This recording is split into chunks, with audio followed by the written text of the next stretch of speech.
কাই কৃষি জমি দিচ্ছি না দেব না, দিচ্ছি না দেব না, জমি আমরা দিচ্ছি না দেব না, দিচ্ছি না দেব না, জমি আমরা দিচ্ছি না দেব না।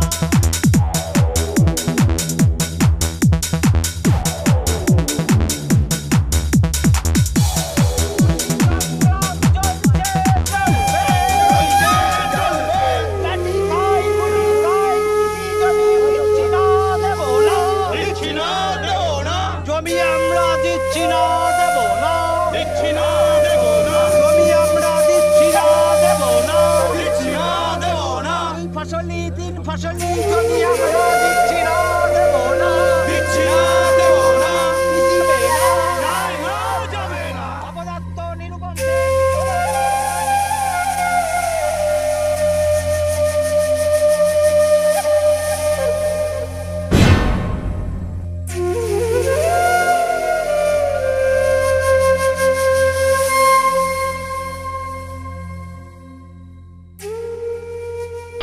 এই সেই মাঠ যাকে ঘিরে উত্তাল সিঙ্গুর, সিঙ্গুরের কৃষিজীবী মানুষ, যাকে ঘিরে আপাত নিস্তরঙ্গ পশ্চিমবাংলার রাজনীতি এখন আলোড়িত।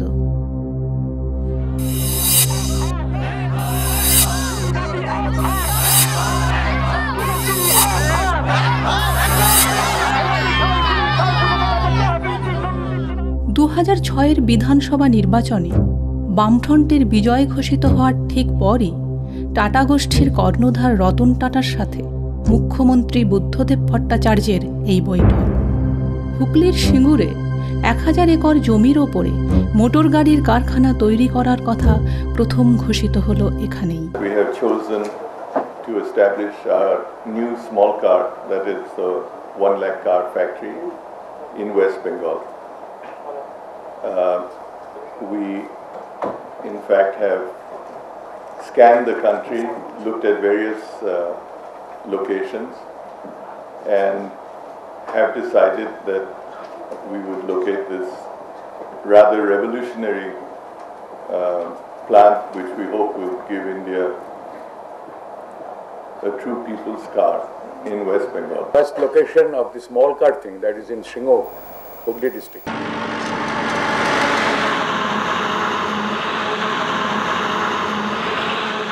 25 মে টাটার প্রতিনিধি দল পশ্চিমবঙ্গ সরকারের আধিকারিকদের নিয়ে সিঙ্গুরে জমি পরিদর্শনে গেলেন।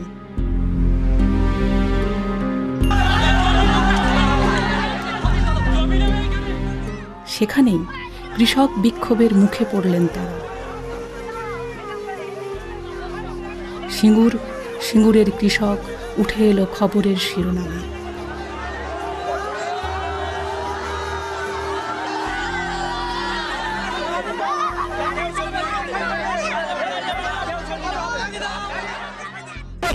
হাজার হাজার জমি পড়ে আছে, এখানে 3 বছর জমি না, বন্ধ কারখানাগুলো খোলা হোক, কিন্তু এখন নতুন করে কারখানা করা হবে না, আমরা খাবো কি এখানে? 15 থেকে 16 দিনের মধ্যে জিনিসটা হয়েছে। এর আগে এখানে কোনো প্রপোজাল ছিল না, কোনো প্রপোজাল ছিল না।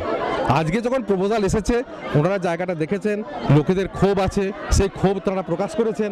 এই ক্ষোভের যে বিষয়বস্তু, সেই বিষয়বস্তুটা আমরা সঠিক জায়গাতে নিয়ে যাব। লোকেদের এত উত্তেজিত হওয়ার কোনো কারণ নেই, তারা তাদের বিক্ষোভটা যথাসম্ভবভাবে দেখিয়েছেন। ওনারা এখন চলে যাবেন, আমরাও চলে যাব। জমি নেয়ার আগে কতগুলো প্রসিডিওর আছে, সেই যে নোটিফিকেশন বলা হয়, যে নির্দেশনামা, সেগুলো এই গ্রামের প্রত্যেকটা জমির মালিকের কাছে পাঠানো হবে এবং তাদের 1 মাস সময় দেওয়া হয় তাদের আপত্তিগুলো জানাবার জন্যে। তারা আপত্তিগুলো জানাবেন, জানিয়ে তাদের হিয়ারিং হবে। হিয়ারিংয়ের সিদ্ধান্ত হবে আদৌ হবে কি হবে না।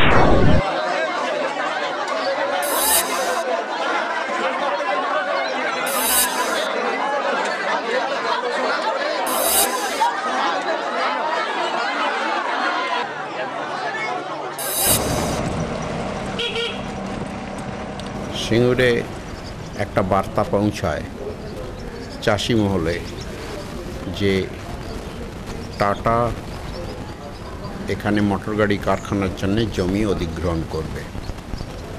এই বার্তাটা পৌঁছে যাবার পরেতেই তারা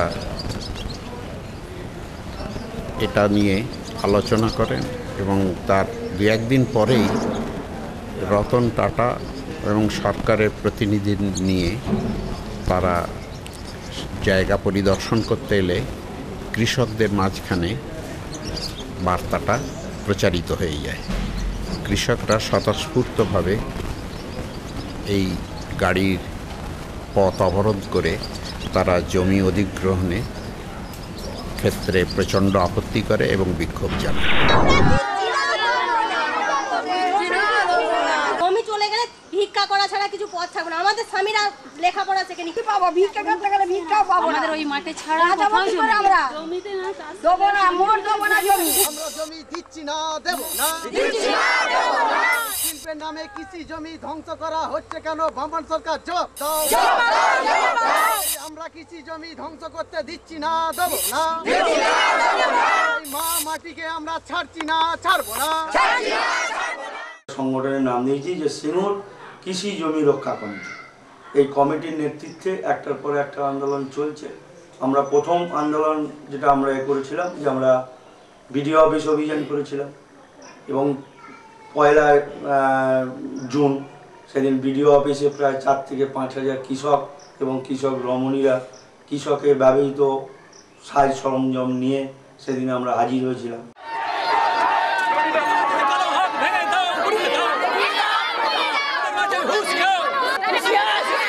বেড়াবেড়ি, কেজিডি ও গোপালনগর, সিঙ্গুরের এই 3টি গ্রাম পঞ্চায়েতের কৃষকদের আন্দোলন কৃষি জমিতে শিল্প করা নিয়ে পুরনো বিতর্কটা উস্কে দিল আরও একবার।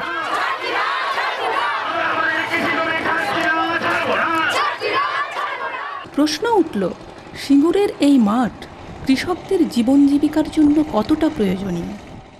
যখন শুনলো ওখানকার লোক খুবই উৎসাহিত এই জন্য যে টাটাদের যা ওদের পরিকাঠামো এবং যেভাবে পরিকল্পনা করে তাতে ওখানকার মানুষ উৎসাহিত হলো। ওই জন্য যে ভেড়ি এলাকা বুড়ো এলাকায় এই ধরনের একটা প্রজেক্ট হয় সামগ্রিকভাবে এলাকার উন্নয়ন হবে এবং একটা বড় শিল্প তার সঙ্গে আরও অনুসারী শিল্প গড়ে উঠবে দুর্গাপুর রোডে। লোক স্বতঃস্ফূর্তভাবে এইটা প্রথম কথা চাইল। তারপর সেটা আমরাও দেখলাম যে হ্যাঁ এটা সঙ্গত হয়ে যাওয়া জনসাধারণ। আমি কয়েকটা গ্রামের নাম বলি, বুঝতে পারবে শুনলে যে যারা তো সিংয়ের ভেড়ি, মানে ভেড়ি এলাকা মাছ চাষ করে, 100 মাছ চাষ হতো সব বাদ দিয়ে ঘেরা। খাসের ভেড়ি, তারপরে ফোকরের ভেড়ি, বাবুর ভেড়ি, বেড়া ভেড়ি, এই যে সব জায়গাগুলো নিচ্ছে ওরা, গোপালনগর, এগুলো হচ্ছে একেবারে ভেড়ি এলাকা এবং বন্যা দুর্গত এলাকা। যারা বলছে তারা মানুষ নয়। সে বলছে সে এখন জেলা পরিষদ হয়ে সিঙ্গুরে বাড়ি করেছে, সে বলছে এটা ডুবো জমি। আমরা বলছি যে ডুবো জমি নয়। চাষের সমৃদ্ধি যেটা, সেটা হচ্ছে ব্রিটিশ আমল থেকেই কিন্তু শুরু হয়েছে। কারণ এখানে যে এই যে ডিভিসির ক্যানেল জলের যে ব্যবস্থা, ডিভিসির জলের যে ব্যবস্থা, সেটা কিন্তু আমাদের এই গ্রামের পাশেই কিন্তু তার বাঁধ আছে, সুইচ গেট, যেটা সেই সময় ছিল হচ্ছে আপনার কাঠ দিয়ে আটকে এই জায়গাটাকে জল মাঠের ভিতরে ঢোকানো হতো। 70-এর দশকের মাঝামাঝি, শেষের দিকে এই যে আপনার ডিপটয়েল যেগুলো আছে, 2টো ডিপটয়েল এখানে এই মাঠটাই ঘিরে 2টো ডিপটয়েল, এর পরের মাঠে আছে 4টে ডিপটয়েল আছে। এই যে মাঠটা ঘিরে যে 2টো ডিপটয়েল, এই ডিপটয়েলটা কিন্তু ওই সময় হয়েছে। এই ডিপটয়েল কিন্তু দীর্ঘ জায়গা, মানে ধরুন 800 থেকে 1000 বিঘে জায়গা 2টো ডিপটয়েল জল দিতে পারে। এটা ব্যক্তিগতভাবে করেছে। এখানে সরকারি মিনি আছে 7টা হচ্ছে সরকারি মিনি, সেগুলো কিছু অকেজো হয়ে গেছে। কিন্তু এই যে 27টা মিনি আছে, 27টা মিনি তো এই 3000 বিঘে 3500 বিঘে জায়গাকে নিয়ে, তাহলে এই যে ডেভেলপ, এটা কিন্তু আপনার এই সেচের ব্যবস্থা অনুযায়ী আজকে হয়েছে। আর এর মূল অর্থকরী ফসল হচ্ছে আপনার এই জায়গায় প্রথম শুরু হয় ধান, যে তাইচুন তাইনান বড় ধান, সেটা এসেছে তখন টুকিটাকি করে লোকে করেছে। তারপর আলু চাষ, প্রায় অর্ধেক জমি, এই যা জমি অর্ধেক জমি হচ্ছে আলু চাষ হচ্ছে। আর আলু চাষ মিনিমাম 80 মন আলু বিঘেতে হয়। 4 কাঠা করে এই 4 মন করে এক কাঠায় ম্যাক্সিমাম 120 মন পর্যন্ত হয়, কাঠায় 6 মন করে। তাহলে এইভাবেই কিন্তু রয়েছে। আর পাট তো আছে, পাট তো একটা অর্থকরী ফসল। এই মাঠটা ঘিরে এই যে চাষ, তারপরে হচ্ছে ব্যাপক ধান চাষ। এখানে এমনি পোড়ো জমি পড়ে থাকে বোধহয় খুব কম। আজকে যে জমিটাকে অধিগ্রহণ করতে চাইছে সেটা কিন্তু কোনোটাই অফসলি জায়গা না। তারপর আরেকটা কালকে আপনারা দেখে এলেন যে একটা জমিতে 6টা ফসল হয়, এক বছরে 6টা 7টা ফসল পর্যন্ত করতে পারে যদি সেই কাটরা ফসল যেটাকে বলে শাক সবজি 1.5 মাসে একটা শাক উঠে যাবে। যেমন পালং শাক, লাল শাক, 1.5 মাসেও লাগে না, 1.5 মাসে উঠে, তাহলে 3 মাসে 2টো ফসল হয়ে যাচ্ছে। এরকম করে যদি করে তাহলে বহু ফসল হয়ে যায়। মিনিমাম আলু টালু করেও অন্তত একটা জমিতে 6টা ফসল করা যায়। এই তো ধান হচ্ছে, ধানের পর আলু দেওয়া হচ্ছে, আলুর পর এই ঢেঁড়স দিচ্ছি, আবার ঢেঁড়স হয়ে গেলে আবার ঝিঙে দেওয়া হচ্ছে, আবার ঝিঙে যদি হয়ে সময় থাকে আবার আলু হচ্ছে, ধান হচ্ছে, মানে বছরে 4টে ফসল অবশ্যই হবে। এই মাঠগুলো এক ফসলি বা 2 ফসলি নয়, ইট গ্রোজ মাল্টি ক্রপস রোটেশনালি। আপনি যদি if you apply your manual labor and capital investment, it fetch something or anything else all the year round. আপনি এখন দেখুন কত জমিতে শশা হচ্ছে, হ্যাঁ, ঢেঁড়স হচ্ছে।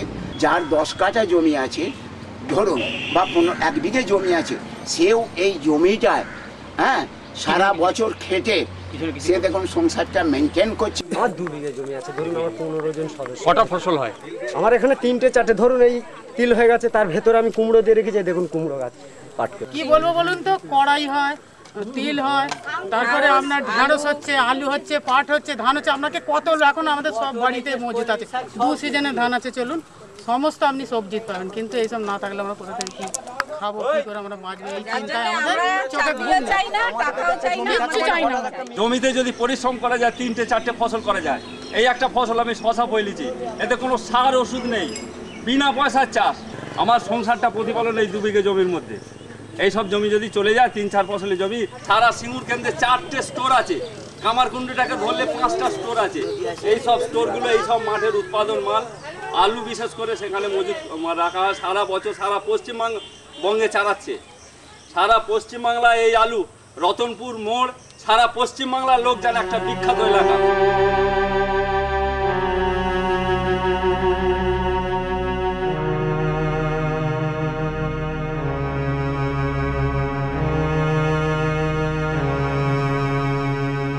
আমার কাছে এই তর্কটা অর্থহীন তর্ক, এক ফসলি না প্রতি ফসল চাষ। পশ্চিমবঙ্গ নদীমাতৃক অঞ্চল, নিম্ন যে দক্ষিণবঙ্গের যে, আমি পুরুলিয়া বাঁকুড়া বা বীরভূম অঞ্চলটা কথা বলছিলাম, কিন্তু পশ্চিমবাংলার যে অঞ্চলের জমিনে তর্কটা হচ্ছে দক্ষিণ 24 পরগনা বা আরোহী অঞ্চলটাতে নদীমাতৃক অঞ্চল। এখানে যে কোনো জমিকে 4 ফসলি করে ফেলা যায়। এক ফসলি জমিটাকে তো আপনার 2 ফসলি করার কমিটমেন্ট ছিল। যে চাষি 1 ফসলি জমিকে 2 ফসলি করতে পারেনি সেটা তো তার দোষে নয়। এবং পশ্চিমবঙ্গের একটা বড় পরিমাণ জমি কিন্তু 1 ফসলি এখন, বিশেষ করে এইসব জেলাগুলো, পশ্চিম মেদিনীপুর, বাঁকুড়া, পুরুলিয়া, এখানে তো 1 ফসলি জমি বেশি। তাহলে গভর্নমেন্ট তাহলে এবার একটা আর্গুমেন্ট তার ফেভারে পেয়ে যাচ্ছে যে 1 ফসলি জমি আছে, অতএব সেটা অধিগ্রহণ করা যেতে পারে। এইভাবে অনুর্বর জমি বলে কিন্তু বিষয়টাকে এড়িয়ে গেলে হবে না। অনুর্বর জমিকে উর্বর করে তোলার নানান প্রক্রিয়া আছে এবং সেই প্রক্রিয়াগুলো কেন নেওয়া হচ্ছে না? কেন সেচ ব্যবস্থার পশ্চিমবঙ্গে কেন একটা বিপুল পরিমাণ জমি সেচ ব্যবস্থার বাইরে রয়ে যায় এত বছর বাদেও? প্রশ্ন উঠল, কৃষকরা আর জমি ধরে রাখতে পারছেন না? জমি রাখা মানেই কি লোকসান? কৃষি জমির মালিকরা তো এক্ষুনি দিতে যায়, কেন? জমি থাকলেই তো লোকসান হচ্ছে। সে অনুপাতে সে জমি থেকে তো আজকের তো সবই আর সবাই সব কিছু জিনিস ব্যবসায়ী দৃষ্টিতে দেখে। শুধু দুবেলা দুটো ভাত খেয়ে পেট ভরে গেলে তো হবে না, সেই জন্য জমি দিতে চায়। জমি কোনোদিন কুটে নয়, মানুষ কুটে। যারা জমি চাষ করে না, ফেলে রাখে, তাদের মতো কিছু লোক এখানে নাম লিখিয়েছে। তাদের জমি থাকলেই কি না থাকলেই কি, জমিতে যদি পরিশ্রম করা যায় 3-4টে ফসল করা যায়। আমাদের স্বামী চাষ করে আনে, আমরা খাই, আমরা বিড়ি বেঁধে খাই, তখন আমরা কোথায় পাবো? ছেলেমেয়েদের অত উচ্চ শিক্ষায় আমরা শিক্ষিত করতে পারিনি। শিক্ষিত না হলে কি করে এখানে আজকাল কম্পিউটারের যুগ, গ্রামবাসীরা যত উচ্চ শিক্ষা শিক্ষিত করতে পেরেছি যে কম্পিউটার চালিয়ে তারা মেশিনের কাজ পাবে। ভ্যান রয়েছে, আমার স্বামী ভ্যান টেনে খায়। ছাগল আছে, ছাগল, মুরগি, হাঁস পুষেছি, পুষে ওই ঝাঁক করে সংসার চলে। আর জমির আয়েতে এই আমি তেল নুনের বাজার করি, আর আমার যা ধান হয় সারা বছরে খরাক চলে যায়। আলু, পাট, ফ্যাক্টরি হলে পরে আমার বিশাল ক্ষতি হয়ে যাবে। আমি যে ছেলে মেয়েদিকে মানুষ করবো কি করে? কৃষি ছিল বলেই আমি এতদূর পড়াশোনা করতে পেরেছি। আমার বাবা জমিতে কাজ করেন, আমার বাবা কোনো চাকরি বাকরি কিছুই করেন না। যদি চাষ না করতেন আমি এতদূর পর্যন্ত পড়াশোনা করতে পারতাম না। আমি যে এতটা বড় হয়েছি পুরোটাই চাষে, আমার বাবা চাষি, তাই চাষের ওপর নির্ভর করেই আমাদের বাড়িতে পয়সা আসে। সেই পয়সার ওপর নির্ভর করেই আমরা পড়াশোনাটা করি। আর তাছাড়া আমাদের সারা বছরের খাওয়া দাওয়া সবই এই চাষের ওপর নির্ভর করে। তাই যদি জমি চলে যায় আমাদের খাওয়ার ওপর তো প্রবলেম আসবেই, আবার আমাদের পড়াশোনাতেও প্রবলেম পড়বে। তার জন্য এই জমি আমরা দিতে চাইছি না। আমাদের তো চাষেই নির্ভর, আমরা চাষ করে ছেলে মেয়েদের খাওয়াই, নিজেরা খাই। আমাদের পুরুষদের রোজগার নেই, চাষেতেই হয়। নিজেদের জমিতে যতটুকু আছে করে অপরের জমি থেকে নিয়ে আসে, কিন্তু এইটা টাটা কোম্পানি নিয়ে নিলে আমরা খাবো কোত্থেকে বাচ্চাদের বা মেয়েদের বিয়ে দেবো কোত্থেকে? কৃষির বদলে শিল্প হলে কর্মসংস্থান কতটা হবে? কারাই বা কাজ পাবেন সেখানে? দুর্গাপুর রোডকে কেন্দ্র করে যদি হয়, আর অনুসারী বহু শিল্প গড়ে উঠবে, লোকের কর্মসংস্থান হবে। আর টাটার মতন এরা যদি একটা শহর বা একটা বড় শিল্প গড়ে তোলে, তাহলে এলাকার সার্বিক উন্নতি হবে। রাস্তাঘাট, হসপিটাল, স্কুল করে তোরা, বাজার ঘাট, সামগ্রিক উন্নতি হবে। এই পিছিয়ে পড়া জায়গাটা খুবই ভালো হবে। কারণ আমরা দেখছি এই কোনা, হাওড়া, ডোমজুর বা আমাদের এইসব বোম্বে রোডে এইসব আম্বানি সব কোম্পানিরা, তারা সব শহর তৈরি করছে, স্কুটার কারখানা তৈরি করছে, এসব করছে। বোম্বে রোড বিশাল চওড়া হলো, কিন্তু সাময়িক দেখা গেল জমি কিছু গেল, কিন্তু ওখানকার সামাজিক উন্নতি এবং অর্থনৈতিক উন্নতি দ্রুত হচ্ছে। মানুষের বহু রকমের কাজ এসে গেছে। এখন কাজ যে ক্ষেত মজুরি করতো এখন অন্য কাজে ব্যস্ত হয়ে গেছে। ক্ষেত মজুরি করে হয়তো বছরে 100 দিন কাজ পেত, এখন 364 দিনের মধ্যে 300 দিন, 350 দিন কাজ পাচ্ছে। আমরা কৃষক, আমরা নাঙল চিনি, আমরা কাস্তে চিনি, তাই বলে আমরা মোটর গাড়ি কি চিনবো? আমরা কি কাজ করব? এই 45 বছর 47 বছর বয়স আমরা কি চাকরি করব? বা সরকার আমাদের কি জানে বা চাকরি করতে দেবে? All we are consider to be a labour class. তাহলে আমাদের কি করে চাকরি ওখানে হতে পারে বলেন তো? এটা স্রেফ ধোঁকা ছাড়া কিছু না। যেহেতু কারখানা হলে 2006-এ খুলবে, 8-এ বন্ধ হয়ে যাবে। তারপর সেগুলো আবাসন প্রকল্প হবে, বহু দামে ওই রাজারহাটের মতো 45-60 লাখ টাকা ফ্ল্যাট হবে, আর এখানে 2000 টাকা কাটা জমি চাষিকে দেওয়া হচ্ছে। তো কি হবে? চাষি তো কিছুই পাচ্ছে না। একটা ফ্যামিলিতে একটা লোককে চাকরি দিলেন, ভাই রাইট, সেই তাকে যখন চাকরিটা দিলেন কি হবে? সে চলে যাবে। বর্তমানের দিনে কেউ কাউকে দেখে কি? সে তার স্ত্রী পুত্র নিয়ে বেরিয়ে চলে যাবে। আদার মেম্বার্স অফ দি ফ্যামিলি, তাদের কি দুর্দশাটা হবে বলুন তো? কিন্তু যদি জমিটা থাকে, আমার ধরুন দুটো ছেলে, একটা ছেলে সে হয়তো চাকরিটা পেলো, সে কেটে পড়লো, তাহলে আমাদের এই বার্ধক্যে আমাদের কি অবস্থা হবে? এই ফ্রেশ গ্র্যাজুয়েট ছেলেদেরকে টাটা চাকরি দেবে না। টাটা চাকরি দেবে মেকানিক্যাল ইঞ্জিনিয়ার, IIT খড়গপুর, এসব জায়গা থেকে ওরা ছেলে নিয়ে আসবে। আমাদের মতো ফ্রেশ গ্র্যাজুয়েট ছেলেদের জন্য ওদের কাছে কোনো জায়গা নেই। হ্যাঁ, টাটা এরকম বলছে চাকরি দেবো, তারপরে টাটা এখন পদে লাথি মেরে তাড়িয়ে দেবে, বলবে চাকরি যাও হটাও। টাটা এত উন্নত মানের মেশিন বসাবে, সেই মেশিনে এই বাড়ির ছেলেকে একটা ট্রেনিং দিয়ে সেই উন্নত মানের মেশিনে এসে বসিয়ে দেবে, এটা বিশ্বাসযোগ্য নয়। কোনো চাষি বিশ্বাস করতে পারে। এরকম কোম্পানির সঙ্গে কম্পিটিশনে করতে গেলে the company has to be totally automatized আর রোবোটাইজড। মানে প্রথম থেকে শেষ পর্যন্ত রোবটে এসে জিনিসগুলো লাগিয়ে দেবে, ফিটফাট করে দেবে, আর লোকেরা কাজ করবে কোথায়? প্যানেলে। বড় একটা যে প্যানেল রয়েছে সেখানে তারা এই বোতাম টিপবে, ও বোতাম টিপবে, এটা ওটা করবে। কোনো অসুবিধা হলে সোজা তাদের যে কনসালটেন্ট আমেরিকায় কিংবা টোকিওতে বসে হচ্ছে তার সঙ্গে টেলিফোন করবে, করে আবার ঠিক করে নেবে। This is how the whole system will work. তাহলে ধরুন যেখানে কথা হচ্ছে ধরুন 1000 কোটি টাকাই ওখানে যদি লগ্নি করা হয় এই কারখানার জন্য, 200 থেকে 250 লোকের বেশি কখনো ডাইরেক্ট এমপ্লয়মেন্ট হতে পারে না। এখানে কারখানা হলে আমরা দেখেছি যে 3500 কৃষক বেকার হবে, 1500 ক্ষেত মজুর বেকার হয়ে যাবে, এবং প্রায় 300 থেকে 400 ভ্যান চালক রয়েছে যারা কৃষিকার্যের উপর নির্ভরশীল, তারা বেকার হবে।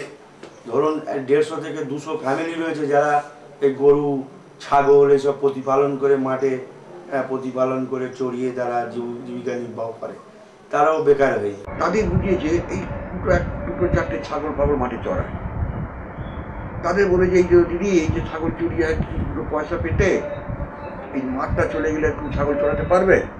সে বলে তাই তো বাবা। এখন আমার সামনে পড়ে গেল, আমি যখন একটা জায়গায় বসে আছি তখন এইগুলো সব ছাগল চড়াচ্ছিল, বলে বাবা এইসব কি শুনছি, আর আমরা কী করে খাবো? তখন আমি বলুন বসুন, আপনি দুটো ছাগল চড়াচ্ছেন, 2 বছর 1 বছরে দুটো ছাগল বড় হলো, বৃষ্টি হলো, 2 বছরে হয়তো 500 টাকা লাভ করে। কিন্তু এখানে যখন ঢাকার নগর গড়ে উঠবে, বাইরেকার মানুষ কলোনি হয়ে উঠবে, ওয়াটার প্রচুর হয়ে উঠবে, অনেক পরিবার 3000-5000 মানুষ এখানে বাস করবে, এরকম জায়গা, তাদের বাড়ি কাজ দরকার, দুবেলা কাজ পাবে। আমি তো শিবন স্টেশনে দেখি গ্রামের মেয়েরা ওটা উত্তরপাড়া, হাওড়া, কোন্নগর, শ্রীরামপুর সকালবেলা ট্রেনে যায়, বাড়ির কাজ করে দিয়ে আবার 11টা ট্রেনে ফিরে পড়ে, আবার বাড়ি এলো, বাড়ি এসে বাড়ির কিছু কাজ করলো, ছেলে মেয়েদের দেখলো, আবার বিকেল 4টের সময় বিকেলের কাজটা করতে যায় অন্য বাড়িতে। এই 2 বাড়িতে 3 বাড়িতে কাজ করে প্রায় 1000-1500 টাকা উপায় করে। আমরা কি চাকরি করব? আমাদের চাকরি আছে, আমরা শিক্ষিত না, আমরা অল্প শিক্ষিত হয়ে আমরা দেশে দেশে লোকের কি কাপড় কাচবো, না ঘর ঝাঁট দেবো, না অন্য কিছু কাজ করবো? ও তোর ঘর ভাঙিল কুল ভাঙিল ভাসলি অকুলে, ও তোর ঘর ভাঙিল কুল ভাঙিল ভাসলি অকুলে, কোন মানুষ মারা কুম্ভীর আইল, মানুষ মারা কুম্ভীর আইল সর্বনাশের খালে রে, ঘর ভাঙিল কুল ভাঙিল রে। ভূমিহীন ভাগচাষী সহ সাধারণ কৃষকরা যখন জমি হারাবার আশঙ্কায় আকুল, তখন সিপিএম নেতৃত্ব কৃষকদের জমি বিক্রির টাকা ব্যাংকে রেখে জীবন নির্বাহ করার পরামর্শ দিচ্ছেন। বড় চাষি ধরুন 15-20 বিঘে জমি তারা লিখে দিয়েছে সরকারকে, তারা বলছে যে জমির যে আমি টাকা পাবো সেই টাকা ব্যাংকে বা কোনো করলে ফিক্সড করলে আমি যে ইন্টারেস্ট পাবো, জমির যে ফসলের যে লাভ তাতে 80 গুণ বেশি। আমি কেন জমি রেখে দেবো? জমিতে এখন আর প্রফিট নেই। টাকাটা দিয়ে কদিন সে ইন্টারেস্ট পাবে? আজ 6% আছে, কাল 5% হবে, তারপরে দিন 4%। একসময় ব্যাংকে টাকা রাখলে ইন্টারেস্ট দিয়ে টাকা রাখতে হবে। তাই এইভাবে টাকা চাষি নিয়েই কি করবে?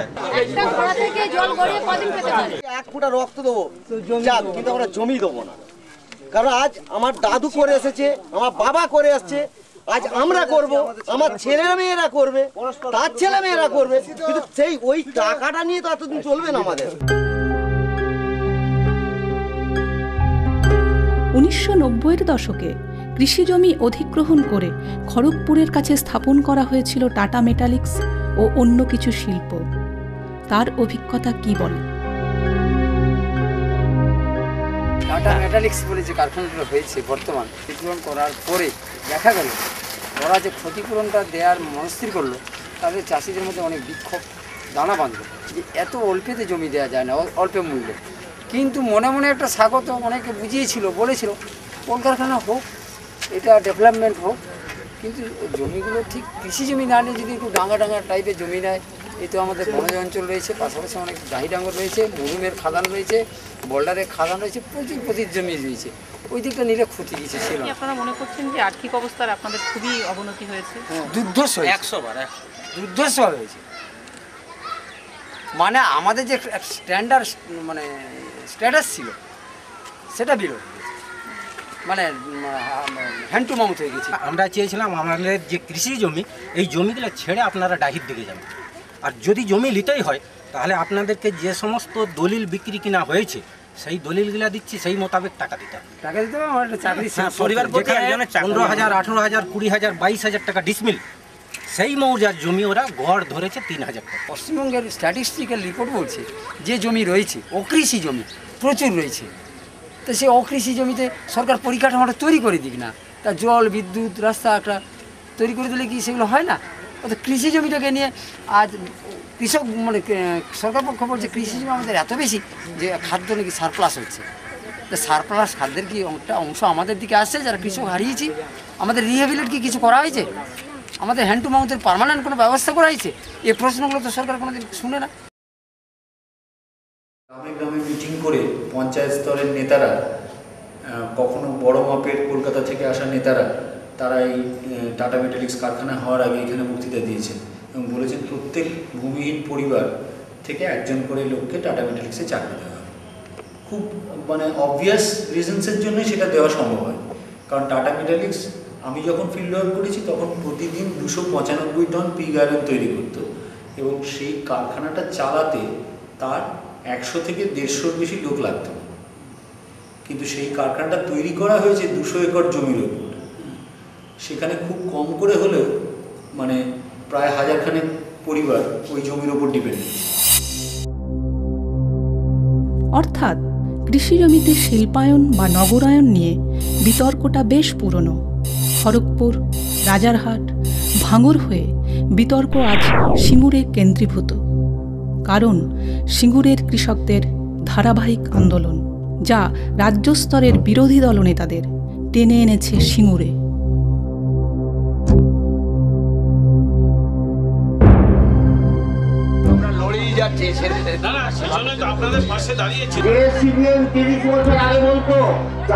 জমি দিতে হবে, সেই সিপিএম এখন বলছে চাষির জমি কেড়ে নিয়ে সালেমকে দিতে হবে। টাটারা কারখানা করবেন না, আমরা এই কথাও বলছি না, কিন্তু আমরা কি বলছি সেটা ভাবতে হবে। আমরা বলছি টাটারা কারখানা করবো, আমরা আহ্বান জানাবো 40,000 একর বঙ্গ শিল্পের জমি পড়ে আছে, সেই জায়গায় গিয়ে করুক, আমাদের কার কোনো আপত্তি নেই।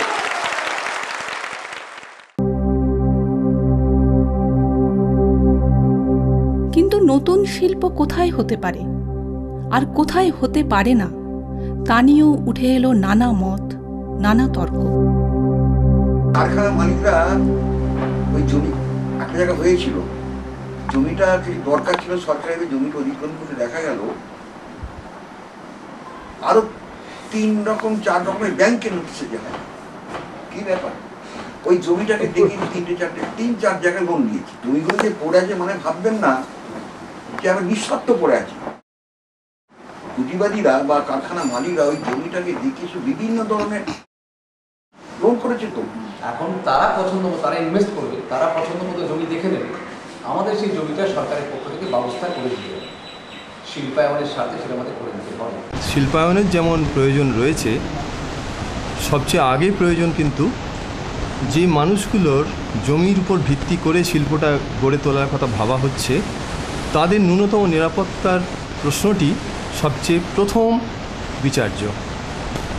আগে সাধারণ মানুষের বেঁচে থাকার অধিকার সুনিশ্চিত করার জন্য ভেবে দেখতে হবে যে যে মানুষগুলোর জমি নিয়ে নেওয়া হবে তারা ওই জমির বিনিময়ে কী পাবে। কাগজে যা দেওয়া হচ্ছে যে এরকম 2001 সালের আগে কৃষি জমির পরিমাণ যে কম ছিল, হ্যাঁ, সেটা 2001 সালের পরে বেড়েছে। কী করে বেড়েছে না, অনুন্নত জমিগুলোকে উন্নত করা হয়েছে বৈজ্ঞানিক পদ্ধতিতে, আর উন্নত জমিগুলোকে নষ্ট করছে এই যাদের বুদ্ধি। সরকার অনেক জায়গায় শিল্প অঞ্চল গড়ে তুলেছে, সেই শিল্পগুলোর কারখানাগুলো না কাজে লাগিয়ে আমাদের এই চাষের জমিতে নজরটা দেওয়াটা তাদের উচিত হয়নি। কারখানা পড়ে আছে, যদি শিল্পোন্নয়ন ঘটানোই যায় তাহলে সেই সব কারখানাগুলো ঘটাক, শিল্পোন্নয়ন ঘটাক। আমরা চাষ করছি, একটা শিল্প হচ্ছে একটা মোটর গাড়ির শিল্প নাকি হবে কেন? কৃষি যন্ত্রপাতির একটা কারখানা তো কোথাও হয় না। একটা বাজারে ওষুধ কিনতে গেলে যেটা আগে সামান্য পয়সা দাম ছিল তারা আজ আকাশ ছোঁয়া দাম হয়ে গেছে। কেন সরকারের এদিকে লক্ষ্য নেই? কৃষি প্রযুক্তির একটা একটা কেন্দ্র হোক, যেখান থেকে চাষিরা উন্নত মানের সার, বীজ, খোল পাবে, কৃষি যন্ত্রপাতি পাবে। এক ফসলি বা অনুর্বর ব্যারেন ল্যান্ডস বা ফলেন ল্যান্ডস সেই সব জমিতে সাজাজ পুরুলিয়া চলে যাক, পুরুলিয়া, বর্ধমান, বীরভূম যেসব জায়গা খরা সেই সব জায়গায় ইন্ডাস্ট্রি করুক না। মাননীয় মুখ্যমন্ত্রীর কাছে আমাদের এই আকুল প্রার্থনা, আপনারা 2 ফসলি 3 ফসলি জমিতে হাত দেবেন না, মাত্র 1.5 কিলোমিটার পশ্চিমে যান, সেখানে 1 ফসলি এবং জলা জমি এই দুর্গাপুর রোডের গায়েতেই রয়েছে, অথবা আরও একটু এগিয়ে যান দিয়াড়ার মাঠেতে, সেইগুলোর দিকে মনোযোগ দিলে আমরা কৃষকরা উপকৃত হব, জমি বাঁচবে, দেশে শিল্প গড়ে উঠবে। আমরাও চাই শিল্প হোক, তবে এইভাবে কৃষককুলের সর্বনাশ করে নয়। সেটা একটা রহস্য যে পশ্চিমবঙ্গে ধরুন এত বন্ধ কারখানা রয়েছে, সেই বন্ধ কারখানার বিপুল জমি রয়েছে। সরকার একটা ওয়েবকন, একটা পশ্চিমবঙ্গের একটি কনসালটেন্সি সংস্থা ওয়েস্ট বেঙ্গল গভর্নমেন্টের, সেই ওয়েবকন নামক সংস্থাটি আজ থেকে 1 বছর আগে তারা একটি 500টা বন্ধ কারখানাকে নিয়ে তারা একটা সমীক্ষা চালায়। তাতে বিভিন্নভাবে যে বন্ধ কারখানার কারণ কি, কেন বন্ধ হলো ইত্যাদি ইত্যাদি করতে গিয়ে তাদের জমিও একটা অনুসন্ধান চালিয়েছিলেন। সেই জমি থেকে দেখা যায় যে 40,000 একর জমি তারা বলছেন যে আইদার সেগুলো সারপ্লাস ল্যান্ড হিসেবে রয়েছে, অথবা সেটা বন্ধ কারখানার জন্য রয়েছে, অত রুগ্ন বা বন্ধ কারখানার উপরেই পুরো স্টাডিটা। এই 40,000 একর জমি তো ওয়েবকানের স্টাডিতে মাত্র 500 কারখানার জন্য বেরিয়েছে, 500 ইন্ডাস্ট্রি দেবে, কিন্তু আমাদের চোখের সামনেই তো ব্যাপকভাবে জমিগুলো রয়েছে। কেন? এর উত্তর আছে যে বিপুল পরিমাণ এএমসি বন্ধ রয়েছে, এমএমসি বন্ধ রয়েছে, সেই এমএমসি বন্দর, বিওজিএল বন্ধ রয়েছে। সেই বন্ধ কারখানাগুলোর জমিগুলো কেন সেখানেতে নিয়ে সেখানেতে নতুন কোনো শিল্প গড়ে তোলার চেষ্টা হচ্ছে না? কেন বেনি ইঞ্জিনিয়ারিং এর জমিতে আবাসন হবে? কেন অন্নপূর্ণা গ্লাসের ফ্যাক্টরির জমিতে আবাসন হবে? এই জমিগুলোতে কেন অন্য ধরনের শিল্প গড়ে উঠবে না? এর কোনো উত্তর কিন্তু নেই। এই জমিগুলো চলে যাচ্ছে স্মল টুলসের জমি, চলে যাচ্ছে আবাসনের জন্য, আর কৃষককে গিয়ে বলা হচ্ছে তোমার জমিতে শিল্প করবো, তুমি জমি দাও। যেমন আমরা বলতেই পারি যে বন্ধকার কারখানার জমিগুলো পড়ে আছে, এবং এটুকু আমরা জানি যে ওই কারখানার ওই জমিগুলো কিন্তু শিল্পের জন্যই নির্ধারিত করা আছে, ওখানে আবাসন করা কিন্তু বেআইনি। আপনারা জানেন বোধহয় যে যখন এই কারখানা মালিকদের কারখানার জমি দেওয়া হচ্ছে, তখন কিন্তু ভূমি সংস্কার আইনের বাইরে গিয়ে জমি ছাড়ের জমি দেওয়া হচ্ছে, লিজ দেওয়া হচ্ছে, এবং এই কৈফিয়তে লিজ দেওয়া হচ্ছে তুমি ওখানে কারখানা তৈরি করবে বলে। ফলে ওখানে কারখানার জমি নির্ধারিত হয়ে আছে। আইন কারণে সমস্যা থাকতে একটা সরকারের পক্ষে আইন কারণের সমস্যা কোনো সমস্যা না, বরং ওখানে আবাসন করতে দেওয়াটা বেআইনি। কারখানার জমিতে আবাসন করা যায় না, আইন অনুসারে যায় না। সুতরাং বন্ধ কারখানার জমি পড়ে আছে, শিল্পাঞ্চলের জমি খালি পড়ে, আসানসোল, দুর্গাপুর থেকে আরম্ভ করে আগে যেগুলো শিল্পাঞ্চল তৈরি করা হয়েছিল সেখানে জমি রয়েছে, তুমি সেই জমি দাও। কেন এটাই হবে যে তোমাকে কৃষির জমি দিয়ে দিতে হবে কারখানার জন্য, আর কারখানার জন্য জমিতে আবাসন হবে? এটা একটা অদ্ভুত দ্বৈত সত্তা আমার মনে হচ্ছে অর্থনৈতিক জগতে। কিন্তু জমি মানে কি? জমি কি শুধুই একটা সম্পত্তি? জমিটা সম্পত্তি নয়।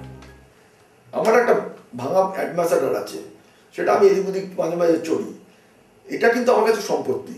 এটা যদি অধিগ্রহণ করে নেয়, আমি যে টাকাটা পাবো ভাববো এই টাকা দিয়ে আমি আর একটা গাড়ি কিনতে পারবো কি পারবো না, আর একটা সম্পত্তি করতে পারবো কি পাবো না। কিন্তু যে লোকটি, যে ভদ্রলোকটি এরকম একটা গাড়ি নিয়ে ট্যাক্সি চালান, মানে নিজেই ট্যাক্সি চালান, তার কাছে কিন্তু এটা সম্পত্তি নয়, জীবিকা। তাই জমি সম্পত্তি হিসেবে দেখা একটা জিনিস, জমি জীবিকা হিসেবে দেখা একটা জিনিস। এরা জমিটাকে সম্পত্তি হিসেবে দেখছেন, জমিটাকে জীবিকা হিসেবে দেখছেন না। তার নাফা হওয়ার ফলে জীবিকা যে দ্রুত হয়ে গেল, তার তো কোনো বন্দোবস্ত হচ্ছে না। একটা জমি মানে আমার কাছে, আমি যখন চাষি, আমার কাছে আমার জীবনযাপন, আমি বাস্তুপিতা হতে পারে, আমার চাষের জমি হতে পারে, আমার জীবনযাপন হতে পারে, আমার সৃষ্টি ভূমি হতে পারে, ঠিক আছে, আমার স্মৃতি হতে পারে, আমার ছোটবেলা হতে পারে, সব মিলিয়ে একটা জমি। আমি কালকে গিয়ে বললাম তুমি এটা দিয়ে দাও, কারণ ওটা 1 ফসলি জমি অথবা পতিত জমি, জমিকে ওইটুকুই মানে না। লক্ষণীয় যে জমি যাদের কাছে নিছক সম্পত্তি নয়, তাদের জীবন জীবিকার অঙ্গ, কৃষি যাদের জীবন চর্চা, তারা আজ জমি বাঁচাতে মরিয়া।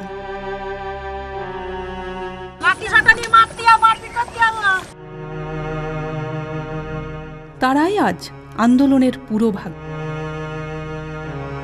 ক্ষুদ্র চাষি, মাঝারি ধরনের চাষি, এরা এর প্রচণ্ড বিরোধিতা করতে সবচেয়ে এগিয়ে এসেছেন, এবং তার সঙ্গে যারা ভূমিহীন, শুধু দিনমজুরি করে সেই জমিগুলোর উপরে তাদের রুজি রোজগার, তারাও এটাতে জানছে যদি টাটা গোষ্ঠীর হাতে এটা কলকারখানা হয়ে যায় তারা জমিতে খাটতে পারবে না এবং তাদের রুজি রোজগার বন্ধ হয়ে যাবে।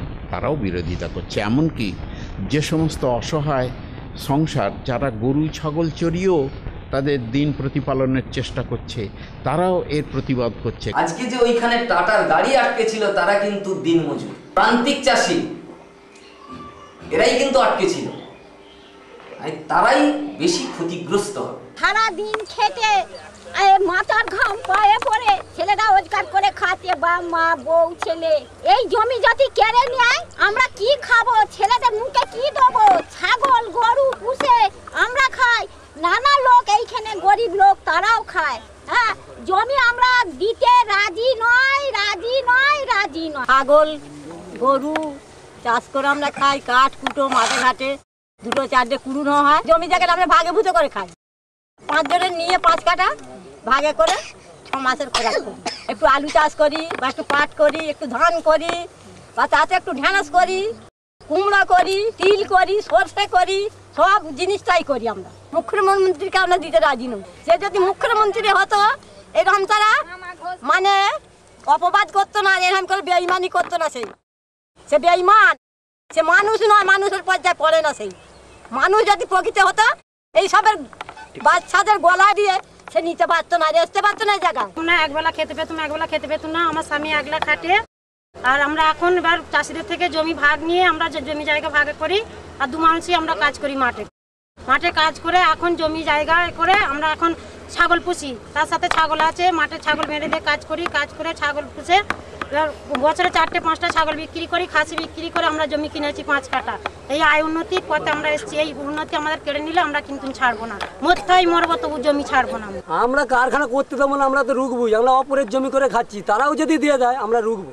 যাদের জমি তারা যদি দিয়ে দেয় আমরা তাদের সঙ্গেও রুখবো। আমরা প্রয়োজন হলে গ্রামের লোককে ঐক্যবদ্ধ করেছি, আমরা কৃষি জমি রক্ষা কমিটি করেছি এবং সেখানে সমস্ত গ্রামের দল ও মত নির্বিশেষে সমস্ত মানুষ আছেন, আমরা ঐক্যবদ্ধ হয়েছি।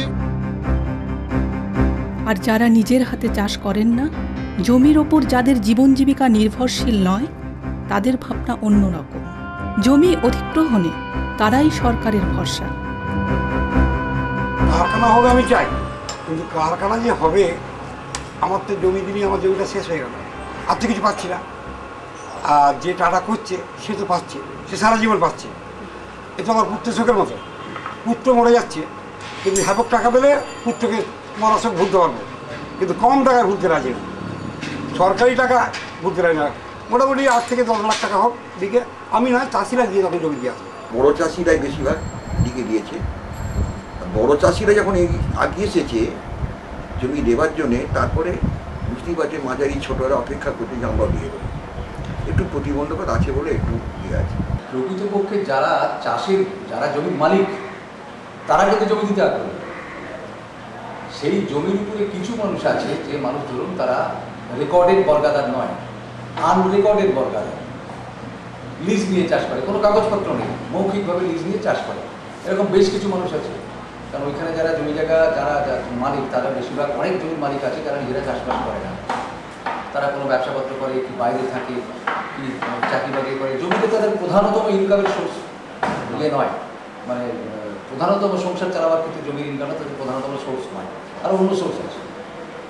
তারা জমি দিতে আগ্রহী, তারা জমি দিয়ে দেবেও এবং লিখিতভাবে প্রতিশ্রুতি তারা দিয়েছে। আমার ব্যক্তিগত মত হচ্ছে টাটা আসুক, জমি আমি দেবো, কিন্তু ন্যায্য দাম আমাদের দিতে হবে। আর সরকার যে একটা ঘোষণা করেছে যে যে গ্রুপের ছেলে সেরকমদের চাকরি, এই যে শিল্প করে যে বেকার সমস্যা কমাবো, আমাদের সেটাও একটা আশা আছে যদি একজনকে চাকরি নেয়। তারা তাদের জমি চেনে না, তাদের কাগজে কলমে জমি আছে, কিন্তু আদৌ তারা তাদের কোনটা জমি, তাদের যদি বলা হয় তোমার জমিটা দেখাবে চলো, তারা বলতে পারবে না। সেই সব মানুষ কিছু আছে, তারা বলছে নাকি মানে আমরা জমি দিয়ে দেব।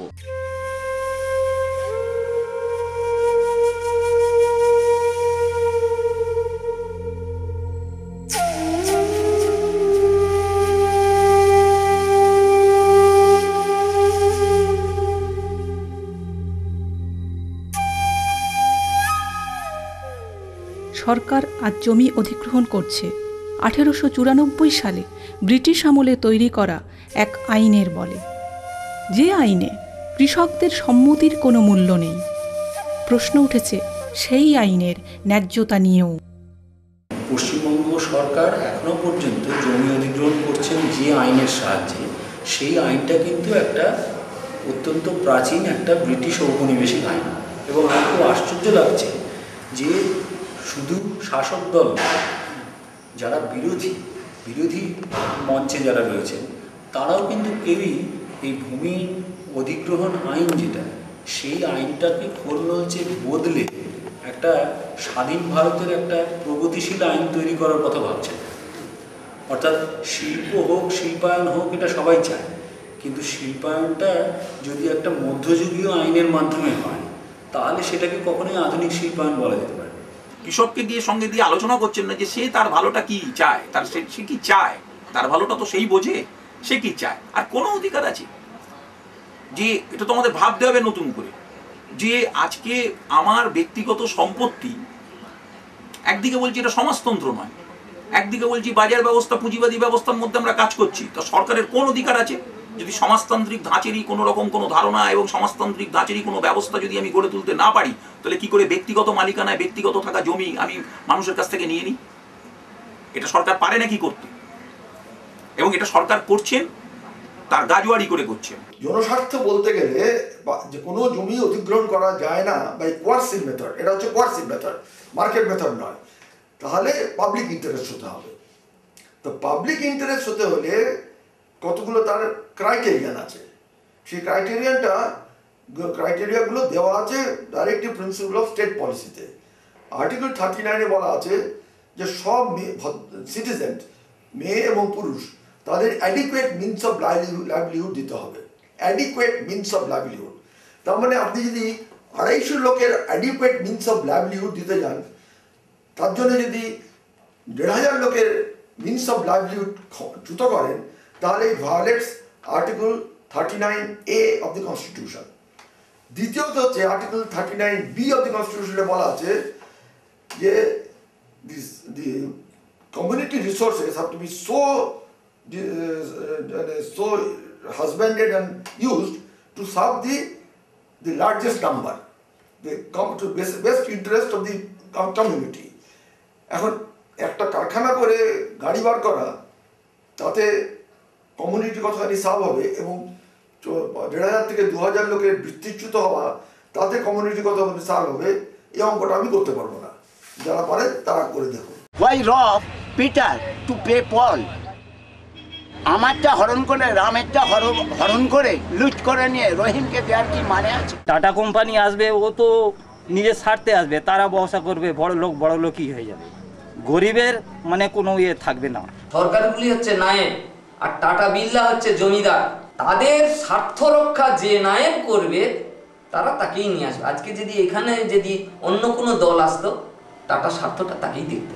1952 সাল থেকে 1977 সাল পর্যন্ত দেশে যে শাসক গোষ্ঠী ছিল, সেই শাসক গোষ্ঠীর বিরুদ্ধে এরা তখন বলতো আমরা প্রলিটারিয়েট বা সর্বহারাদের নেতা।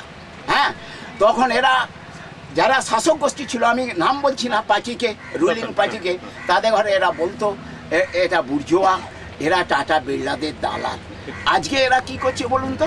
আজকে এরা টাটাদের দালালি করছে না? হ্যাঁ, তাহলে যে কথাটা এরা 10-20 বছর আগে বলেছিল, সেই কথাটাই তো বুমেরাং হয়ে তাদের ক্ষেত্রে আজকে প্রযোজ্য কিনা? আমি তো গণতান্ত্রিক নাগরিক, আমার জানার অধিকার আছে, এবং ওই জমিটার মানুষের জানার অধিকার আছে, এবং আমি পশ্চিমবঙ্গবাসী হিসেবে আমার জানার অধিকার আছে। তুমি কী করতে চলেছো এটা আমাকে জানাবে না তুমি? তুমি একটা প্রকল্প একজন শিল্পপতি চাইছেন বলে তুমি দিয়ে দিতে পারবে। আমি কদিন আগে বলছিলাম যে খুব মজার লাগছিল যে হলদি নদীর ধারে দাঁড়িয়ে বেনি সান্তোষ আঙুল দেখাচ্ছে, এই জমিটা আমাকে দিয়ে দেবেন, এইটা আমাকে দিয়ে দেবেন, আর লক্ষণ সের দাঁড়িয়ে দাঁড়িয়ে খাঁচা, হ্যাঁ দিয়ে দেবো। কিসের ভিত্তিতে হচ্ছে? মানে একটা লোক বিদেশে, আমি বিদেশ সদস্য যাই না, আঙুল দেখিয়ে বলতে পারি এই জমিটা আমার চাই, মানে আমার নদীর দিকেও হাত দেখাচ্ছিল, আমার নদীটাও আমাকে দিয়ে দেবেন কিনা জিজ্ঞেস করছি, মানে চাইছিল, আমার মনে হচ্ছে হলদি নদীটা আমাকে দিয়ে দিন, এবং লক্ষণ সেট দিয়ে দেবে, তার কারণ হচ্ছে হাসছেন লক্ষণ সেট, হ্যাঁ গান নাচছেন। আমি তো শিউরে উঠছিলাম। কিন্তু ভূমি সংস্কারের মাধ্যমে ভূমিহীনদের হাতে কিছু জমি আর বর্গাদারদের কিছু অধিকার দেওয়ার একটা প্রক্রিয়া শুরু হয়েছিল। আজ জমি অধিগ্রহণের এই হিড়িকে সেই ভূমি সংস্কারের গল্পটা কি দাঁড়ালো? প্রধানতম স্টেট অ্যাকুইজিশন অ্যাক্টে অধিগ্রহণ করা জমি অথবা ল্যান্ড রিফর্মস অ্যাক্টের সিলিংয়ের অন্তর্ভুক্ত, সিলিংয়ের থেকে বেশি টাকা জমি, ভেস্ট করে নেওয়া জমি, এই জমিগুলো সরকারের কাছে আসবে, সরকার সেটাকে অধিগ্রহণ করবে এবং তারপর সেই জমিকে তারা খাস জমি হিসেবে যদি থেকে থাকে সেটাকে তারা কৃষি জমি হিসেবে রেখে তারা কৃষকের কাছে সেটা বন্টন করবেন, ভূমিহীন কৃষকের কাছে। এটা ছিল এতদিন পর্যন্ত একটা ধারণা এবং রাজনৈতিক উদ্দেশ্য হিসেবেই সামনে এসেছিল বর্তমান সরকারের। আর যদি সেটা জলা জমি হয় তাহলে সেই জলা জমিকে তারা, যদি সেটা জল, ডোবা, পুকুর ইত্যাদি হয়, তাহলে সেই সংক্রান্তটাকে তারা সেই জমিটাকে দেবে ফিশারিজ অ্যাক্ট অনুযায়ী, ফিশারিজ ডেভেলপমেন্ট কর্পোরেশন। এটা দুটো উইংয়ে ভাগ হয়ে যেত, অর্থাৎ জমি অধিগ্রহণ হবে এবং সেই জমি, অধিগৃহীত জমি কিন্তু কি কাজে ব্যবহার হবে সেটাও স্পষ্টভাবে আমাদের এখানে একটা ছবি সামনে ছিল, কিন্তু সেটা আপনার পুরো পাল্টে গেছে। পশ্চিমবঙ্গে যা হয়েছে ভূমি সংস্কারের, সেটা বলা যায় প্রাথমিক পদক্ষেপ। অরিজিনালি যে বলা ছিল যে ল্যান্ড টু দি টিলারের যে স্লোগান, তার মানে এখন তো টিলারকে খুঁজে পাওয়া গেছে। একদিন তো টিলার ইনভিজিবল ছিল, অদৃশ্য ছিল, আজকে তো পাওয়া গেছে, তাহলে সেই ল্যান্ডটা তো দেওয়া উচিত, কিন্তু দেওয়া হয়নি এবং দেওয়া হবে বলে আমার কোনো মনে হয় না। কাজেই একটা ভূমি সংস্কারের যে এফেক্টে, যে এই যে অপারেশন বর্গার পরিণতিটা হচ্ছে, যাদের নাম বর্গাদার হিসেবে চিহ্নিত হলো, রেকর্ড হলো, নথিভুক্ত হলো, তাদের সেই জমিটা ওদের হাতে দিয়ে দেওয়া, ভূমি সত্ত্ব দিয়ে দেওয়া, সেটা কিন্তু হয়নি। সেটা তখনও হয়নি, আজও হয়নি এবং ভবিষ্যতে এরা থাকলে হবে কিনা বলা মুশকিল, হয়তো হবে না। আমার যুক্তিটা হচ্ছে এরকম যে ভূমি সংস্কারের ফলে যে সমস্ত বেনিফিটেড হয়েছে, এবার যদি তাদের জমি আবার অধিগ্রহণ করে নেওয়া হয় তাহলে কিন্তু তারা ভূমি সংস্কারের ফলে যে উপকারগুলো পেয়েছিলেন সেইটার থেকে কিন্তু তারা আবার বঞ্চিত, রিভার্স প্রসেস। হ্যাঁ, আমরা একটা খাদ্য নিরাপত্তার ভয় পাচ্ছি, তার কারণ দু তিনটি হিসেবে আমাদের কাছে আছে। একটা হচ্ছে যে খাদ্যশস্য তৈরি হয় এমন জমির সংখ্যা কমছে পশ্চিমবাংলায়। দুই, খাদ্যশস্য বৃদ্ধির হারটাও কমছে, যেটা বলা হচ্ছিল যে পশ্চিমবাংলার খাদ্য উদ্বৃত্ত, এটা মিথ্যে কথা। মিথ্যে কথা কেন? খাদ্যশস্য বৃদ্ধির হার কমছে। দুই, যেটা বলা হয় উদ্বৃত্ত কেন, তার কারণটা হচ্ছে যে যারা খাদ্যশস্য কেনার জন্য বাজারে যাবেন সেই মানুষের আয় ক্ষমতা কমে গেছে। এখনও 40% মানুষ পশ্চিমবাংলায় এর নিচে, যেটাকে আমরা বলি যে দারিদ্র রেখার নিচে। দারিদ্র রেখার নিচে মাপটা কী দিয়ে হয়? খাদ্যশস্যের পরিমাণ পাওয়া দিয়ে হয়। তাই 40% মানুষ যদি খাদ্যশস্য না পেয়ে থাকে, তাহলে আপনি কী করে বলেন যে পশ্চিমবঙ্গ খাদ্যশস্য পাচ্ছে না? এদিকে একদল মানুষ, একটা বেশ বড় অংশ মানুষ খাদ্যশস্য পাচ্ছে না, ওদিকে আপনার কিন্তু খাদ্যশস্যের জমিকে আপনি কমিয়ে ফেলছেন। আর ক্ষমতার বিকেন্দ্রীকরণ, যা বামফ্রন্টের গর্ব, তার কি হলো? সিঙ্গুরের কৃষিজমি অধিগ্রহণের প্রক্রিয়ায় বিকেন্দ্রীকরণের হাতিয়ার পঞ্চায়েতকেই রাখা হলো অন্ধকারে। 18 তারিখে, তার আগে বোধ হয় 15 তারিখে এসেছিলেন, তারপর 18 তারিখে এসেছিলেন, আমাদের শপথ গ্রহণ অনুষ্ঠানটা হবে। এই শপথ গ্রহণ দিনে ফাইনালি আমাদের এখান থেকে সরকারিভাবে আমরা জেনে সবাইকে নিয়ে আমরা সেখানে গিয়ে দিয়েছি। তার আগে হয়তো ওনারা নিজেরা ভিজিট করেছেন, এখানে কোনো লোকজনকে নিয়ে হয়তো করেছেন, কিন্তু নিজেদের কোনো দেখা ছিল, ব্যাপারটা ছিল আমারও মত যে প্রথম থেকে যে আমরা যাবো 10 দিন পরে, 15 দিন পরে, 1 মাস পরে, এই আমাদের প্রজেক্ট, এই আমাদের ডিটেল, আমরা এই চাই, এই জমি, এই আমাদের দরকার, এটা হয়তো সরকারি দপ্তরে রাইটার্সে হয়তো আছে, কিন্তু আমাদের কাছে বা স্থানীয়ভাবে গ্রাম পঞ্চায়েত আসুন, পঞ্চায়েত সমিতি বলুন, এখানে তো সেই তথ্য নেই। তাই মানুষ যদি আমাদের কাছে কোনো প্রশ্ন করতে আসেন, আমাকেও কোনো জায়গায় বলতে হয়েছে যে সরকার করা পড়ে যায়। আমার রায়বাড়ি গ্রাম পঞ্চায়েতে কোনো কিছু সরকারিভাবেই হোক আর বেসরকারিভাবেই হোক এই ধরনের কোনো প্রকল্প বা অন্য যে কোনো ধরনের প্রকল্প হতে গেলে সেটা সরকারি হোক বেসরকারি হোক, যেহেতু আমি পঞ্চায়েত প্রধান, সেহেতু পঞ্চায়েতকে জানিয়ে আসা উচিত।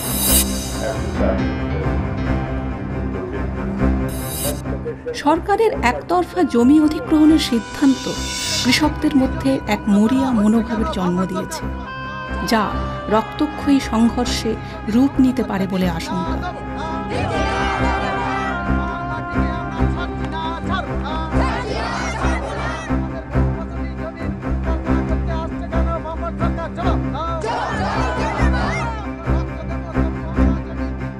এদের মানসিক আবেগটা হচ্ছে প্রচণ্ডভাবে বেড়ে গেছে, এখন তুঙ্গে বলা চলে।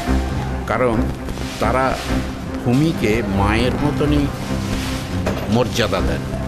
সেই ভূমি বাপ ঠাকুরদার 14 পুরুষের চাষ করা জমি যখন তাদের চলে যাবে, তারা তখন মানসিকভাবে এমনই বিপর্যস্ত এবং বিক্ষুব্ধ যে তারা যে কোনো মূল্যে এই জমি অধিগ্রহণকে বাধা দিতে দৃঢ় সংকল্প। সরকার যদি জোর করে জমি অধিগ্রহণ করতে চায়, এখানে নিশ্চিতভাবে আমার আশঙ্কা যে একটা বিস্তৃততর সংঘর্ষের ক্ষেত্র তৈরি হয়ে যাবে। সরকার বলছে কৃষি জমি সব কেড়ে নেবো, এর জন্য আমি যৌতুক, আমি জীবন দেব। সে ভদ্রলোক বলেছে যে এখানে লক্ষ্মী পুজোর ধান হয় না, আমরা আবেদন করেছি, আমরা জানিয়েছি যে সেই ভদ্রলোককে আমাদের সামনে এই কৃষি ভাইদের সামনে আসতে বলুন, আমরা কয়েক বস্তা ধান চাপা দিয়ে তাকে আমরা মেরে দেবো। আমাদের এরকম সিদ্ধান্ত হয়। লাঠি নিয়ে আক্রমণ করবো, ছেলে মেয়েটিকে নিয়ে গিয়ে মাঠে করতে লাঠিতে তেল মাথা কিছু জায়গা নিয়ে হয়তো জায়গা চাইছে, তাহলে বিষ খাই দিক, তাহলে ওষুধ খাই দিক, খেয়ে মরে যায়। কাকা এসবে আমাদের মুখে একটু করে বিষ ঢেলে দিয়ে আগে আমাদের মেরে ফেলবে জায়গা নিয়ে। পুলিশ আসবে তো কি আছে, না খেয়ে মরাচ্ছে তো পুলিশের সামনে যাই। আমি একটু আধটু পড়েছি রবীন্দ্রনাথের সেই 2 বিঘা জমি, সেখানে সেই যার 2 বিঘা জমি ছিল সে কি রক্ষা করতে পেরেছে? সে কিন্তু একা পড়ে গেছিল, লড়াইটা দিতে পারেনি। কিন্তু এখানে উপেন একা নয়, একটা উপেন নেই, এখানে কম করে 3000 উপেন আছে, 3000 উপেনের ফ্যামিলি আছে, মা বোনেরা আছে, শিশুরা আছে। অতএব এখানে আমরা একা উপেন নয়। তাই আমার সন্দেহ আছে উপেনের কাছ থেকে, একা উপেনের কাছ থেকে জমিদার বাবু ছিনিয়ে নিলেও এটা কতটা ছিনিয়ে নিতে রাজশক্তির দ্বারা হয়তো পারে, কিন্তু সহজে তো হবে না। মারামারি করবো, ছুটবো কাজটা করে নিয়ে, সহজে কি আর দেওয়া যায়? এইসব জমি আমরা তো এ থেকেই খাই, ছেলেপুলে মানুষ করি, এ থেকেই তো করি। আমাদের মাটি মানে মা, আবার মা মানেই মাটি। জমি ভাগে করছি, এদিকে বলছে ভাগজোত, ভাগজোতের লেখালেখি নেই, বুঝিয়ে জমি জায়গা কেড়ে নিচ্ছে। এখন টাটা কোম্পানি বলছেন এই শিল্প হবে, অমুক হবে, তুমুক হবে, এইসব করলে আমরা কি করে বাঁচবো? আমার ছেলে কি করে খাবে? আমার জীবন চলে গেল, কিন্তু আমার ছেলেটা কি করে খাবে সেটা বলুন। আমরা জমি জায়গা ছাড়বো না, আমাদের জান যাবে সেও ভালো, তবু জমি জায়গা আমরা ছাড়বো না। আমি মরবো, তবু আমার ছেলেকে বাচ্চা রেখে যাবো, এই মাটিতে খাবে, খেতে খাবে।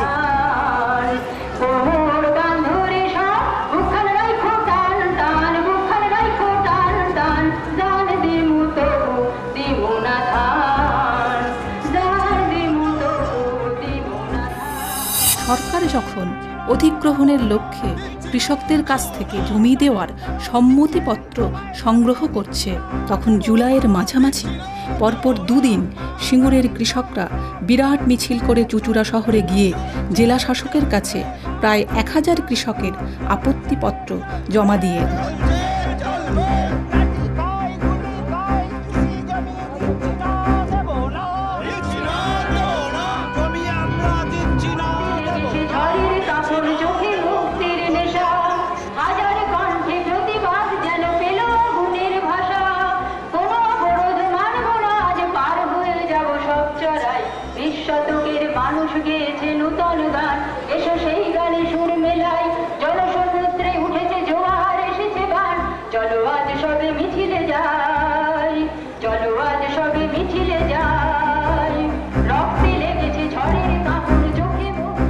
এখন ঘটনা দ্রুত গড়াচ্ছে।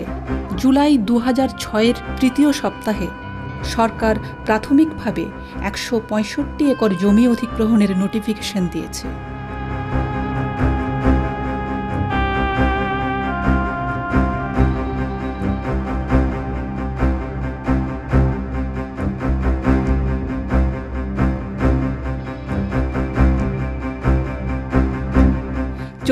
জুলাই তারই প্রতিবাদে কৃষকরা দুর্গাপুর এক্সপ্রেসওয়ে অবরোধ করে বিক্ষোভ দেখিয়েছেন।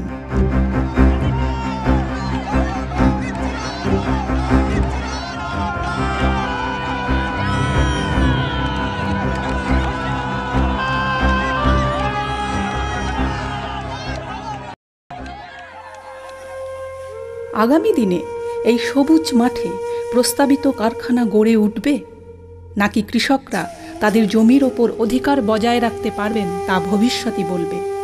তবে উন্নয়নের নামে শিল্পায়ন বা নগরায়নের জন্য কৃষি জমি অধিগ্রহণ নিয়ে এই বিতর্ক সম্ভবত চলতেই থাকবে।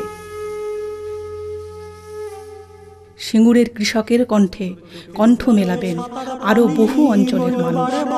কিরে হই হই হইয়া তোর চোখের জলে সাঁতার পানি বইল বারে বার, সুন্দরিয়ায় আইলো রে ঢল, সুন্দরিয়ায় আইলো রে ঢল, জীবন জোয়ারে বাদাম উড়াইয়া নাবের দে, লঙ্গর ছাড়িয়া নাবের দে, দুঃখী নাইয়া বাদাম উড়াইয়া নাবের দে। ও তোর মরণ কিসের আজ বাঁচনের বিরাট খেলা, ও তোর মরণ কিসের আজ বাঁচনের বিরাট খেলা, সব হারাদের ঘাটে ঘাটে, সব হারাদের ঘাটে ঘাটে, সব পেয়েছির মেলা রে আজ বাঁচনের বিরাট খেলা। ও তোর ধলা পালে মন পায়রার পাখনা মিলা দে, কিরে হই হই হইয়া ও তোর ধলা পালে মন পায়রার পাখনা মিলা দে, বদর বদর বদর বদর বদর বদর বদর বদর জয়ের ধ্বনি দে, বাদাম উড়াইয়া নামের দে, লঙ্গর ছাড়িয়া নামের দে, দুঃখী নাইয়া বাদাম উড়াইয়া নামের দে।